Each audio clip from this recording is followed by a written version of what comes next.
Pedro, um dos assuntos mais quentes, mais prementes aí do dia é a divulgação desse relatório numa comissão lá do Congresso americano, uma comissão dominada lá por republicanos, deputados mais ligados ao Trump, Donald Trump. Esse relatório, ele traz um relatório de 500 e tantas páginas com decisões judiciais, ofícios, alguns dos quais sigilosos, e que, segundo a narrativa, né, segundo a acusação lá desses deputados de ultradireita dos Estados Unidos, pelo título do relatório, e que pelos bolsonaristas é que ele conteria provas ou indícios de que o STF estaria censurando as redes sociais, né? Eles trazem aí essas decisões, implicam aí, são 150 contas que foram suspensas. Enfim, é um debate longo, só queria as considerações iniciais suas sobre essa notícia, sobre esse relatório, e como é que você avalia isso? Bem, eu dei uma lida superficial no relatório, não tive tempo de lê-lo com vagar, e vi alguns posts na internet do Guga Noblat, do Demore, uns comentários do Reinaldo Azevedo e tal. E dei uma lida rápida no relatório. Tudo que eu vi até agora até me surpreendeu, porque eu esperava, francamente, que realmente o ministro Alexandre tivesse cometido erros. Eu tenho criticado ele. Eu acho que é meu papel como constitucionalista, né, sempre criticar decisões judiciais quando eu acho que elas estão equivocadas. Decisões judiciais são criticáveis, devem ser criticadas, embora devam ser cumpridas, né? Quer dizer, não se pode deixar de cumprir decisão judicial. Você pode fazer a crítica, né? Até porque a decisão judicial é a última decisão no sistema, né? Não há como você recorrer a um outro poder de Estado para rever uma decisão terminativa do Poder Judiciário, ele que decide de forma final no sistema. O único instrumento que você tem para corrigir erros, etc., é você fazer a crítica quando esses erros ocorrerem, e sempre ocorrem, porque se trata de seres humanos ali, né? O que não se pode permitir, obviamente, é a prática de medidas de exceção. Erros são indesejáveis, você busca corrigir, né? Mas ocorre. E eu estava esperando, eu não vi erros do ministro até agora. Até agora, as decisões que me foram apresentadas são absolutamente justificáveis. Teve uma, por exemplo, algumas que são de estarrecer, aliás, o conteúdo do que ele mandou bloquear. É de estarrecer se achar que isso tem, eu falo, de que tem algum sentido de proteção de liberdade de expressão nelas. Uma, por exemplo, que eu postei no Twitter agora, uma entidade se apresenta, um perfil se apresenta como sendo da Ordem dos Advogados Conservadores do Brasil. Veja que usa integralmente o nome Ordem dos Advogados do Brasil, que é o nome da OAB, uma instituição oficial, uma instituição da democracia, que congrega os advogados e faz a defesa do direito de defesa, dentre outros. Uma instituição oficial, uma autarquia estatal. E o seu nome é usado integralmente de forma falsa. E para veicular fake news, inclusive com imagens falsas, para atacar o judiciário. Isso é que era o objeto do... A OAB Federal, e eu estou falando da verdadeira, a verdadeira OAB Federal pediu ao ministro que suspendesse a veiculação da notícia. O ministro, obviamente, concedeu. Eu postei isso no Twitter, teve rapazes que foram lá me criticar, rapazes de extrema-direita, evidentemente. Não, mas deveria esperar o devido processo legal. Eu falei, mas de onde que esses meninos tiram isso? Quer dizer, se você, por exemplo, tem, o Miguel, a sua foto e o seu nome, o sujeito cria um perfil falso seu, com conteúdo pedófilo, você vai esperar o processo terminar, o devido processo terminar, para daí você chegar à conclusão que deve extinguir o perfil? Óbvio que não. Em qualquer lugar do mundo, você tem o direito de, a juízo, pedir que aquele perfil seja suspenso até você ter uma decisão final de juízo, para evitar maior dano ao seu direito. Né? Imagine te pôr como uma pessoa pedófila na internet por um perfil falso seu. Né? É mais ou menos isso que fizeram com a OAB. Usaram indevidamente o nome da instituição. Não se pode criar uma associação chamada Ordem dos Advogados Conservadores do Brasil. Usar o nome inteiro, Ordem dos Advogados do Brasil, no nome de uma associação. E pior que para veicular falsidade, para atacar o judiciário, para criar um clima, vamos dizer, golpista no país. Né? Então, realmente, e a própria OAB pediu ao ministro que retirasse, e ele corretamente concedeu isso.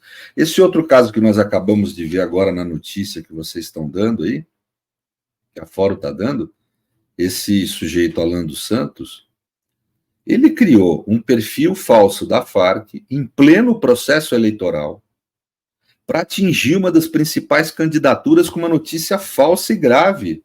É evidente, a Justiça Eleitoral no Brasil, ela tem duas funções: julgar os casos de conflito no âmbito do direito eleitoral e regulamentar as eleições. Ela não é só um órgão judiciário no estrito sensu, ela tem uma função administrativa também, de regular as eleições. E nesse período, o direito de livre expressão pode ser contido quando ele implicar em prejuízo no processo eleitoral, né? Quando puder influenciar por mentiras indevidamente a vontade de eleitores. A lei prevê esse tipo de possibilidade, não tem nada de novo nisso. Então, corretamente, o ministro mandou suprimir. E esse tipo de medida, eu tentei explicar no Twitter, são medidas cautelares, eles não atrapalham o devido processo legal. Por que chama medida cautelar? Porque busca acautelar, proteger algum direito, que a demora no devido processo acaba levando a um prejuízo irreparável. É o caso desse falso perfil criado do Alan dos Santos. Se você for esperar terminar o processo, a eleição já vai ter passado, e o prejuízo à eleição já vai ter sido ocasionado. Prejuízo tanto aos direitos do candidato quanto aos direitos do eleitor.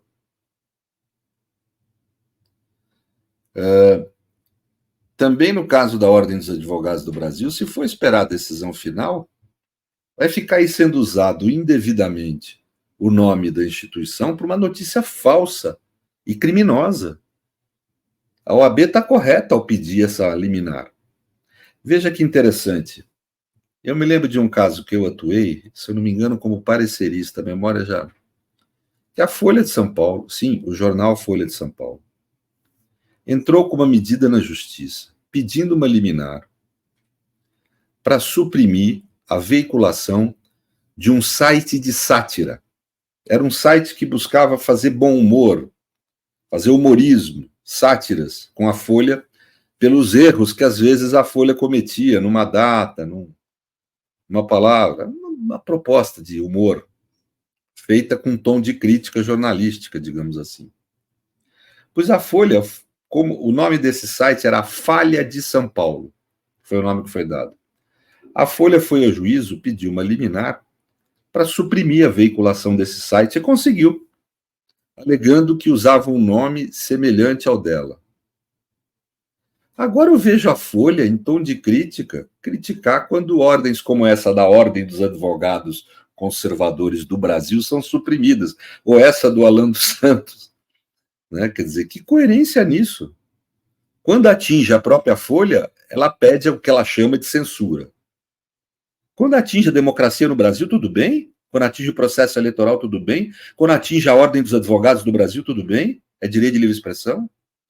Então, eu estou sentindo um momento em que as pessoas estão enlouquecidas. Assim.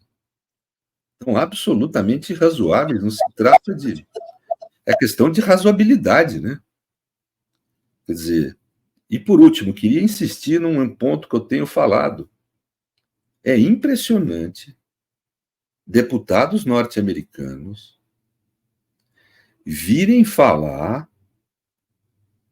de judiciário brasileiro está censurando livre expressão por esses fatos que eu relatei. É impressionante por quê? Se falou uma meia-verdade aqui nas redes sociais do Brasil, de que nos Estados Unidos há uma liberdade de expressão mais ampla. Isso é muito relativo. Existe realmente um julgado da Suprema Corte, Miguel, chamado Brandenburg versus Ohio, que ampliou a extensão do direito de livre expressão contra minorias. Foi no caso de um discurso de um líder da Ku Klux Klan que pediu a morte de pessoas negras. Racista mesmo o discurso. E propunha violência. Só que a Suprema Corte entendeu naquele caso, e aí formou precedente, como se fala no sistema jurídico norte-americano, ela entendeu que não se pode ter discurso violento na democracia, mas a violência precisa ser potencial, ou seja, ter uma possibilidade concreta de realização rápida da violência. Ou seja, ela ampliou o sentido do que tinha até então na jurisprudência da Suprema Corte em relação a esse tipo de crítica, de proteção da livre expressão. Mas no tocante ao judiciário, não é assim lá não. Existe um instituto jurídico chamado Contempt of Court, nos Estados Unidos, previsto no Código dos Estados Unidos da América. Chama assim mesmo, não é Código Penal, é Código dos Estados Unidos da América. Que prevê a possibilidade do juiz prender até 18 meses pessoas que emitirem opinião ou notícias que eles achem que prejudiquem a apuração de processos ou investigações. Sem direito de defesa, sem inquérito, sem processo. Eu tenho aqui, eu posso te mandar, se você quiser, pelo WhatsApp, você pode divulgar para as pessoas, uma matéria que saiu há alguns anos, da Associação de Jornalistas Norte-Americanos, protestando contra diversas prisões de jornalistas por terem se negado a fornecer ao judiciário norte-americano a fonte de suas matérias. Não há nenhuma pessoa com menor risco, nenhum jornalista no Brasil com menor risco de ser preso por não fornecer a fonte. O judiciário nem pede que os jornalistas forneçam suas fontes. Veja que grave isso. Esses norte-americanos, esses deputados, deveriam estar preocupados com a liberdade de expressão e de imprensa no seu país, que prende jornalistas por não terem fornecido as fontes de suas notícias ao judiciário. Se você me permitir, Miguel, eu vou mandar para você o manifesto da Associação Norte-Americana de Jornalistas aqui, para você divulgar. Eu acho que é importante isso, porque precisamos tornar claro o que está acontecendo. As pessoas estão enlouquecendo, não é possível. Né?